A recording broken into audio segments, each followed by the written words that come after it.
자, 오늘은 우리 엘리야의 등장에 대해서 함께 말씀을 전하고자 합니다. 우리 한번 따라서 하겠습니다. 하나님의 선지자 엘리야가 나타났습니다.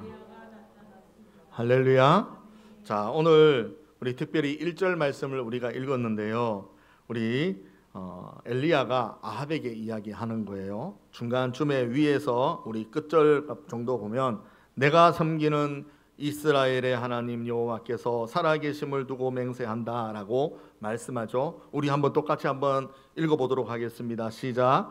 내가 섬기는 이스라엘의 하나님 여호와께서 살아계심을 두고 맹세하노니. 할렐루야. 아멘. 우리 한번 따라서 합시다. 하나님은 살아계십니다. 믿으십니까? 아멘. 자, 우리 앞장 우리 24가까지를 보면 특별히 지난주에는 어떤 이야기가 있었냐면 이스라엘에 5명의 나쁜 왕이 있다. 우리가 봤었죠. 그 5명을 뒤로 하면서 이 아합 왕까지 나쁜 왕인데, 이렇게 하나님께서는 조용히 악한 왕이 움직이고 악한 왕이 왕 위에 올라가고 계속 반복하듯이 가다가 이제 하나님의 종인 선지자인 엘리야를 등장시킵니다. 오늘 너무나 감사한 일은 우리가 이러한 성경의 이야기를, 스토리들을 이렇게 들려보면서 하나님은 왜 악한 왕이 자꾸 등장하는데 왜 이러나. 하지만 하나님의 방법은 선지자로 통하여서 일할 수 있을 때를 마치 기다렸던 것처럼 우리는 매번 왕이 바뀔 때마다 나쁜 왕인데 왜 이럴까 생각했는데, 이제 하나님께서는 엘리야를 등장시키시면서 하나님이 직접 이 일에 대해서 간섭하시고 통치하시고, 할렐루야, 움직이는 시대를 하나님이 이제 시작하신다라는 것을 우리는 보게 됩니다. 우리는 하나님이 살아계시다라는 것을 우리는 믿으면서 때로는 현실을 바라보면 하나님과는 전혀 상관없이 세상을 바라보게 되고 내 주변의 환경들을 바라보고 내 믿음이 아닌 나의 환경을 바라보면서 원망할 때가 있고 불평할 때가 있잖아요. 그러나 하나님께서는 우리가 여러 날 나라를 바라보고 여러 해 동안 나라를 바라보고 십수년을 나라를 바라볼 때도 우리는 마음에 드는 지도자가 없었다라는 것을 늘 상기시켜 봐요. 그런데 하나님께서는 이 이스라엘로 통하여서 선지자를 내세울 때는 하나님이 심판하신다, 하나님이 통치하신다, 하나님이 다스리신다, 하나님이 주권자인 것을 보여주신다. 할렐루야. 하나님은 전능자이신 것을 보여준다라는 거예요. 그래서 저와 여러분들도 우리의 신앙 안에서 이런 나쁜 왕들처럼 우리도 교만하지 않도록 해야 되고, 어느 하나라도 말 하나라도 하나님 앞에 대항하지 아니하도록 우리는 조심해서 경계하면서 신앙생활을 해가야 된다라는 것을 다시 한번 생각하게 되는 것입니다. 오늘 우리 말씀 열기를 통하여서 우리 먼저 한번 이 말씀을 읽고 함께 생각해 보고자 합니다. 우리 말씀 열기 한번 읽어봅니다. 시작. 깊은 밤에 별이 더 반짝이듯이 북이스라엘이 영적으로 가장 어두울 때 선지자 엘리야가 등장합니다. 엘리야는 가장 악한 왕인 아합의 시대에 하나님의 말씀을 전합니다. 엘리야는 사람보다 하나님을 두려워하고 사랑했습니다. 그는 왕 앞에서 담대하게 하나님의 말씀을 전합니다. 할렐루야. 예. 따라서 합시다. 우리도 엘리야처럼 세상 앞에 담대하게 살아가야 됩니다. 할렐루야. 예. 엘리야는 하나님에게 특별한 존재, 하나님께서 이 엘리야를 세우신 이유가 분명히 있는 거예요. 그래서 하나님은 이 엘리야와 함께하는 것이고, 하나님께서 이 엘리야에게 담대함을 주시는 것이고 말씀을 그대로 주십니다. 그래서 엘리야는 나는 하나님이 살아계시는 것을 맹세한다라고 하면서 아합 왕에게 말하는 시간이 이제 다가와요. 자, 우리 다음 페이지에 보니까 한 사람이라고 하죠. 한 사람이 누굽니까? 엘리야를 말하고 있습니다. 자, 우리 한번 읽어보도록 하겠습니다. 시작. 영적으로 가장 어두운 아합 시대에 하나님이 택하신 대안은 엘리야였습니다. 많은 사람도 많은 재물도 강한 무기도 아닌 한 사람이었습니다. 자, 여기까지. 여러분들은 엘리야에 대해서 많은 설교를 듣고 그 인물에 대해서도 우리가 잘 기억해 보죠. 다시 한번 생각해 보면, 다시 한번 생각해 봐도 이 엘리야 선지자가 참 특별하다라는 것을 우리에게 알려줘요. 자, 우리 성경을 한번 볼까요? 17장 우리가 1절을 읽었잖아요. 뒤로 이렇게 2절로 내려가 보면 여호와의 말씀이, 같이 한번 따라합니다. 시작. 여호와의 말씀이 엘리야에게 임하여 이르시되 라고 이야기합니다. 자, 그런데 우리 8절로 한번 가볼까요? 자, 8절 말씀에 또 한번 읽어봅니다. 시작. 여호와의 말씀이 엘리야에게 임하여 이르시되 라고 말합니다. 자, 그런데 1절을 우리가 시작해 보면 아합 왕에게 이야기하는 것이고 8절의 이야기를 들어보면 사르밧 여인에게 말하는 거예요. 그런데 하나님은 이 왜 짧은 시간에 하나님은 사르밧 이방인에게 복음을 전하면서 하나님의 역사를 보게 할까? 하나님은 이 북이스라엘에 하나님이 엘리야를 보내어서 아합 왕에게 이야기해서 하나님의 심판, 아니 하나님이 역사하실 일들, 하나님의 메시지를 전하라고 했는데, 그런데 이 엘리야는 이어서 바로 또 아합 왕에게 말을 하고 난 뒤에, 이제 그 말씀을 전하고 난 뒤에 엘리야는 이방인으로 내려가서 여기에서 사르밧 여인에게 말씀을 전해요. 그 이야기는, 우리 사르밧 여인은 우리가 잘 알고 있듯이 복음의 메시지가 가장 중요한 게 뭐냐면 이방인도 하나님의 말씀을 듣고 순종한다라는 거예요. 그 순종의 내용이 뭐냐면 떡 한 조각을 내게로 가져와라 했을 때 사르밧 여인은 순종합니다. 자기 집에 먹을 게 없어요. 자기 집에 이제 먹을 것이 곧 떨어져요. 이제 쌀독에 쌀이 거의 없다라는 것을, 밑바닥이 보이는 것을 아는데도 그 여인은 엘리야 선지자가 와서 떡을 내달라고 했을 때 먹을 것을 건네줍니다. 이제는 먹을 게 없습니다. 그렇게 되면. 그런데 순종해요. 자, 그런데 우리가 1절을 읽어보면서 엘리야는 아합 왕에게 하나님의 말씀을 전하는 것인데 아합 왕은 순종할까라는 거죠. 이 사르밧 여인은 순종을 했습니다. 어떻게 될까라는 거예요. 그게 참 궁금하죠. 오늘 우리 말씀을 우리가 뒤에 읽다가 말았는데 우리 교재로 돌아와서 사도 바울도라고 하는 내용이 나오는데요. 다시 우리 말씀을 한번 읽어봅니다. 시작. 사도 바울도 말세에 고통당하는 때가 이를 것을 알고 디모데 한 사람을 택했습니다. 우리 주 예수 그리스도께서 다음 시대를 위해 제자들을 세우시고 그들을 사랑하고 섬기고 가르쳤습니다. 유월절 전에 예수께서 자기가 세상을 떠나 아버지께로 돌아가실 때가 이룬 줄 아시고 세상에 있는 자기 사람들을 사랑하시되 끝까지 사랑하시니라. 사람은 더 나은 프로그램을 찾아다니지만 하나님은 더 나은 사람을 찾으십니다. 할렐루야. 하나님이 보실 때에 왕이냐, 하나님이 보실 때에 선지자냐. 오늘 저와 여러분들도 신앙생활 하면서 우리는 어떤 사람이 되어야 되는가라는 겁니다. 우리는 사르밧 여인처럼 되어야 됩니다. 할렐루야. 우리도 따라 삽시다. 우리도 사르밧 여인처럼 순종해야 됩니다. 할렐루야. 세상에는 많은 프로그램들이 있고 교회 안에서도 많은 일꾼들이 있습니다. 하지만 하나님은 어떠한 자를 찾으시느냐 하면 순종하는 자를 찾으시는 거예요. 하나님의 일꾼은 순종해야 되는 것이기 때문에 그렇습니다. 오늘 우리 모두도 엘리야도 그렇고 사도 바울도 그렇고 오늘 저와 여러분들은 어떠한 한 일꾼이 되어 가야 되느냐, 이것을 우리가 깨달아야 되는 겁니다. 우리 엘리야는 어떤 출신인가, 우리 두 번째 챕터에 보니까 초라한 출신이다라고 말합니다. 우리 한번 읽어보겠습니다. 시작. 엘리야는 길르앗에 우거하는 자 중에 있는 디셉 사람입니다. 성경은 어떤 인물을 소개할 때 족보를 소개하는데 그 인물이 좋은 가문 출신일 때는 소개가 더 길어집니다. 이를 고려할 때 엘리야에 대한 소개는 보잘것없습니다. 자, 여기서 보십시오. 보잘것없어요. 왜냐하면 여기에 뭐라고 1절에 기록했느냐면 길르앗에 우거하는 자 중에 디셉 사람 엘리야다라고 여기서 끝납니다. 그냥 한 줄이면 끝나요.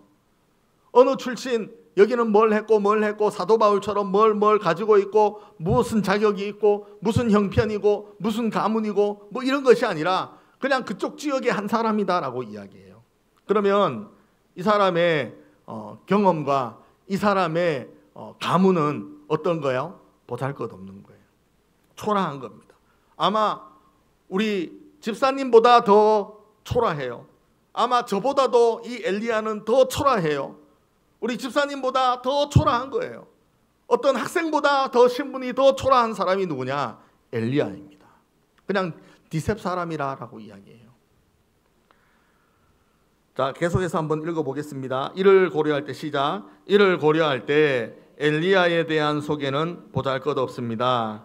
길르앗은 바위 투성이인 광야 지역이고 디셉은 성경에서 이 본문에 나오는 지명으로 정확히 어디인지는 아무도 모릅니다. 엘리야는 내세울 것이 없는 사람입니다. 그는 길르앗에 우거하는 자였습니다. 그 지역은 유지도 아니고 내세울 것이 하나도 없는 평범한 사람이었습니다. 하나님은 그러한 엘리야를 불러 하나님의 말씀을 전하는 일을 맡기십니다. 세상과 교회에서 내세울 것이 전혀 없는 초라한 사람이라도 하나님이 불러 사용하신다면 놀라운 일을 할 수 있습니다. 하나님이 부르신 자리에서 겸손하게 순종할 때 하나님이 우리에게 새로운 미래와 소망을 주실 것입니다. 아멘. 자, 우리 한번 밑줄 칠까요? 우리 밑에서 네 번째 줄부터 한번 칩시다. 세상과 교회에서부터 한번 밑줄 치겠습니다. 세상과 교회에서 내세울 것이 전혀 없는 초라한 사람이라도 하나님이 불러 사용하신다면 놀라운 일을 할 수 있습니다. 자, 여기서 밑줄 한번 칩시다. 자, 우리 교회도, 우리 시골에 있는 우계 교회도, 교회에 함께 믿음의 생활하는 우리 성도들도 우리는 하나님께서 여러분들로 통하여서 새로운 미래를 주실 것이고, 할렐루야. 이렇게 얘기하면 아멘을 크게 해야 돼요. 새로운 미래를 주실 것이고 새로운 소망을 주실 것이고, 할렐루야. 예천에서 놀랄 정도로 하나님께서 소망과 미래를 주신다라면 우리는 하나님의 말씀에 순종하는 일꾼이 되어야 되는 것입니다. 하나님은 엘리야를 세울 때에 그 환경을 보지 않습니다. 그 엘리야는 순종하는 자였기 때문에 그렇습니다. 여러분들, 악한 왕 중에 이 아합 왕은요, 역대 왕들 중에서 이 아합 왕은 가장 나쁜 악한 왕입니다. 제가 여러분들에게 한번 지난주에 소개했잖아요. 앞에 왕은 첫 번째부터 나빴다인데 오늘 이 아합 왕은 가장 나빴다. 그런데 왕위를 몇 년 동안 했다고요? 27년을 왕위를 올랐어요. 이런 이 아합 왕 22년을 왕을 올랐는데 가장 나빴다라고 하는 소개를 했듯이 이 아합 왕 앞에서 엘리야가 이 아합 왕이 어떤 인물이라는 것을 모르겠습니까? 알죠. 왜요? 가장 나빴던 왕이기 때문에. 그리고 왕의 통치도 다른 왕들보다 더 많이 하는, 더 갑절로 하는 22년 동안 왕위에 올랐으니까 얼마나 소문이 많이 났겠어요. 그런데 이 엘리야는 아합 왕에게 가서 뭐라고 이야기했습니까? 하나님이 살아계시는 것을 맹세하노니 하면서 아합 왕에게 이야기하는 거예요. 수년 동안 비도 이슬도 있지 아니하리라 라고 말합니다. 그런데 어떤 방법으로 엘리야가 말을 하기 전에는 이슬도 비도 내리지 않는다라고 엘리야는 아합 왕에 가서 말을 합니다. 이 엘리야의 순종의 모습을 보셔야 돼요. 무서운 왕, 악한 왕 앞에서 하나님의 말씀을 맹세하고 내가 말하지 아니하면 이 땅에는 당신이 왕위에 있을 동안에 내가 말하기 전에는 비가 오지 않겠다라고 말하는 겁니다. 죽음을 생각하지 않습니다. 우리는 무서운 사람에게, 악한 왕에게 말하면 무서움이 있습니까? 없습니까? 있지요. 왜 그럴까요? 사람을 무서워하기 때문에 그렇습니다. 엘리야는요, 하나님을 무서워하기 때문에 그렇습니다. 할렐루야. 오늘 저와 여러분들도 새로운 미래와 새로운 소망을 우리가 경험하고 은혜를 받고 응답을 받으려면 내 생각, 내 가치관, 내 지식, 내 경험, 내 주변에 있는 인맥들로 통하여서 내가 그 사람을 부끄러워하거나 두려워하거나 내가 자존심이 어떻게 생각하는 것이 아니라 하나님을 두려워할 수 있는 믿음의 일꾼이 되어야만 우리도 이러한 엘리야처럼 큰 은혜를 경험하고 하나님께서 부어주시는 여러분들의 가정, 우리 우계교회, 이 지역의 영혼 구원하는 일들을 감당할 수 있는 오늘 저와 여러분들이 된다라는 것을 믿으시기를 바랍니다. 우리는 엘리야처럼 초라한 자들입니다. 우리는 연약한 자예요. 우리가 아무 무언가 할 수 있는 일꾼이 아닙니다. 하지만 하나님이 함께 하시고 하나님을 두려워하고 하나님께 순종하는 우리들이라면 하나님께서 이 모든 일들을 새로운 비전을 주시고 소망을 주신다라는 것을 믿으시기를 바랍니다. 우리 다음 장 한번 가볼까요? 다음 장 교재에 보면 세 번째, 누구와 함께라고 적혀 있습니까? 누구와 함께? 하나님과 함께. 엘리야는 한번 읽어보겠습니다. 시작. 엘리야는 아합에게 내가 섬기는 이스라엘의 하나님이라고 신앙 고백을 하면서 자신의 말이 없다면 수년 동안 비도 이슬도 내리지 않을 것이라고 말합니다. 엘리야는 하나님과 함께 사는 사람이었습니다. 그의 신앙 고백은 나는 하나님 앞에 서 있는 사람이라는 의미입니다. 엘리야는 하나님 앞에서 사는 사람이었습니다. 밑줄 칩시다. 자, 그의 신앙 고백은 나는 하나님 앞에 서 있는 사람이라고 의미입니다. 엘리야는 하나님 앞에 사는 사람입니다. 우리 두 절을 우리 같이 밑줄을 한번 칩시다. 자, 한 편부터 같이 읽습니다. 시작.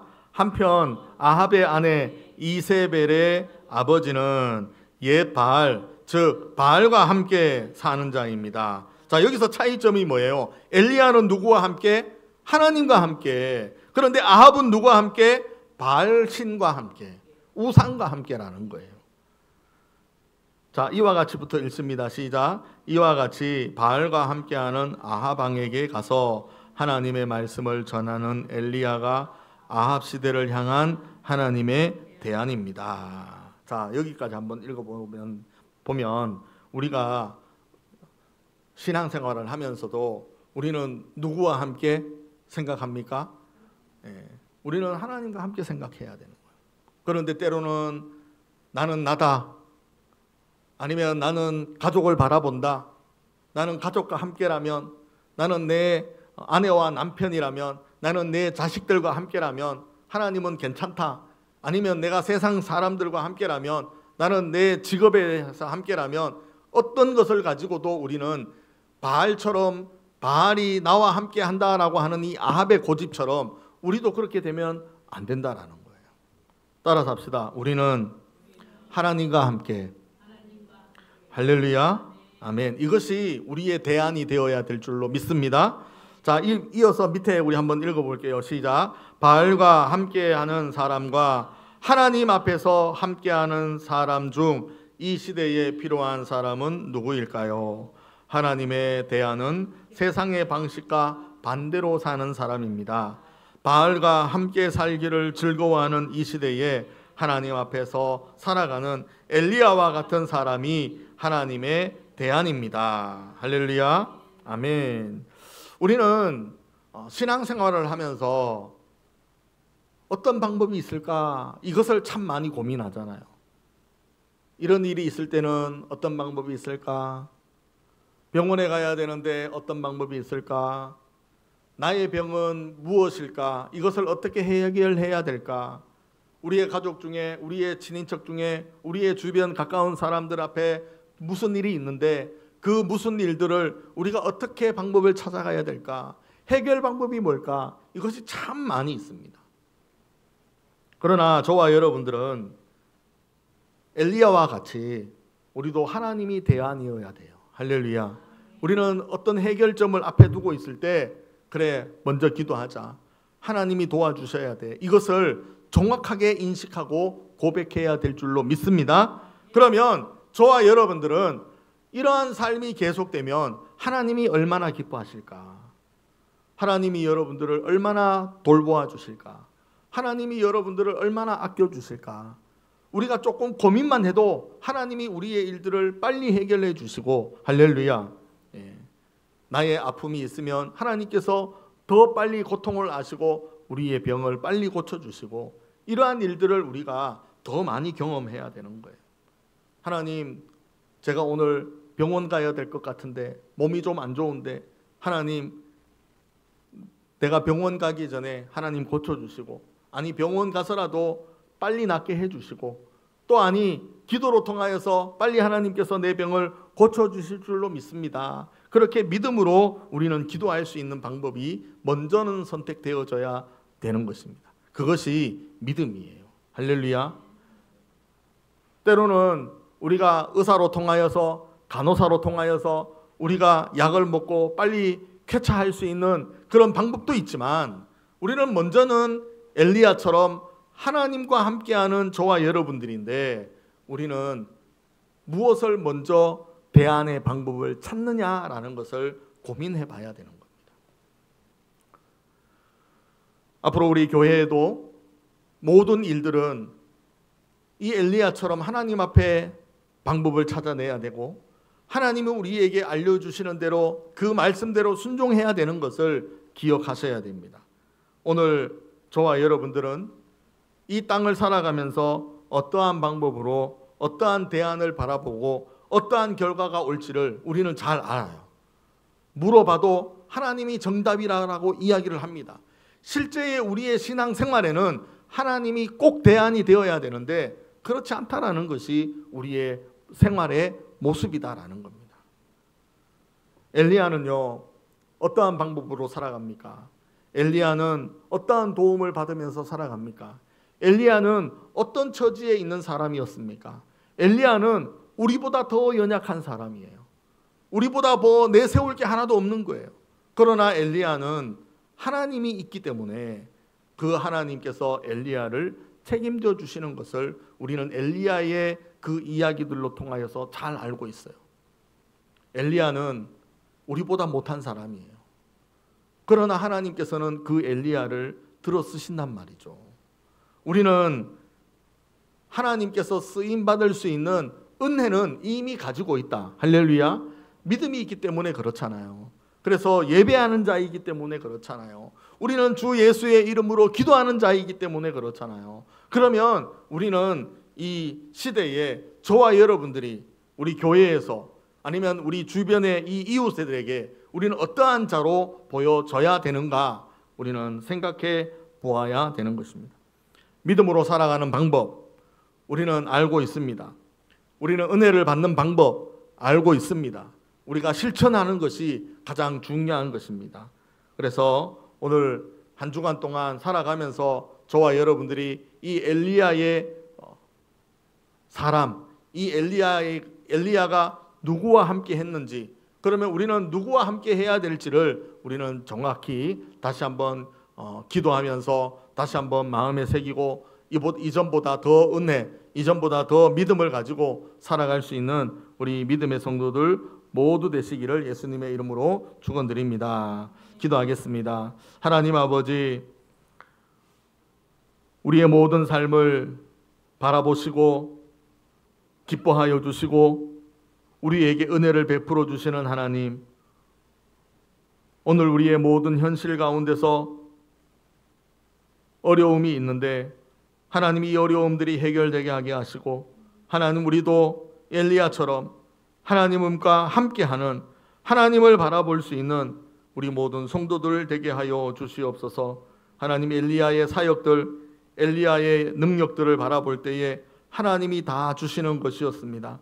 하나님, 우리도 기억 다시 한번 하고, 하나님 이 시대에, 아니 우리가 살아가는 우리의 삶에 하나님이 나에게는 최고의 방법이 될 수 있도록 하나님께 기도하고 응답받는 우리 모두가 되게 하여 주시옵소서. 감사를 드리며 예수님의 이름으로 기도드립니다. 아멘.